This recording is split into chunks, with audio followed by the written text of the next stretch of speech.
السلام علیکم ورحمۃ اللہ وبرکاتہ۔ عزیزان گرامی، آج ہم تجوید کلاس کا باقاعدہ آغاز کرتے ہیں۔ تجوید اس کلاس میں ہم تجوید کے لغوی اور اصطلاحی معنی سیکھیں گے اور پھر بتدریج ہم انشاءاللہ العزیز مکمل قرآن اور تجوید سے آگاہی حاصل کریں گے۔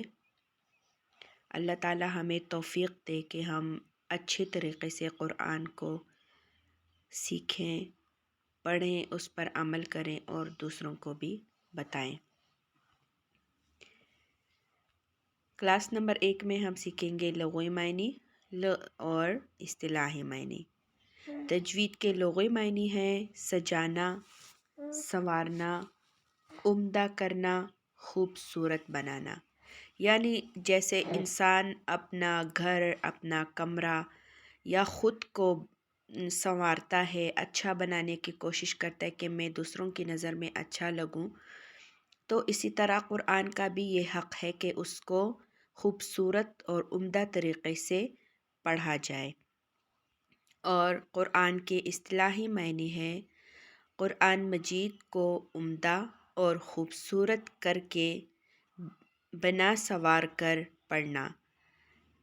یہ اس کی اصطلاحی معنی ہے، جبکہ ماہرین نے جو اس کا مقرر کیا ہوا ہے تو وہ ڈیفینیشن یہ ہے، یعنی وہ تعریف یہ ہے کہ ماہرین کے مقرر کردہ مخارج سے تمام صفات کے ساتھ حرف کو ادا کرنے کو تجوید کہتے ہیں۔ یعنی منہ کے جس حصے سے حروف نکلتے ہیں اس کو مخارج کہتے ہیں۔ اس کو ہم انشاءاللہ آگے تفصیل سے پڑھیں گے۔ تو ان مخارج اور پھر جو صفات ہیں، ان صفات کے ساتھ قرآن کو پڑھنا، اس کو کہتے ہیں تجوید۔ آج کے لیے اتنا ہی کافی ہے، اور آپ سب سے گزارش ہے کہ اس ویڈیو کو دیکھیں اور اپنے عزیز و اقارب کے ساتھ شیئر کریں، لائک کریں اور سبسکرائب کریں۔ اس میں آپ کے لیے بھی بھلائی ہوگی، اور اگر آپ کے ذریعے سے کوئی اور بھی سیکھے گا تو ان کے لیے بھی بھلائی ہوگی اور آپ کے لیے اجر و ثواب کا ذریعہ بنے گا۔ جزاکم اللہ خیرا کثیرا، احسن الجزاء فی الدارین۔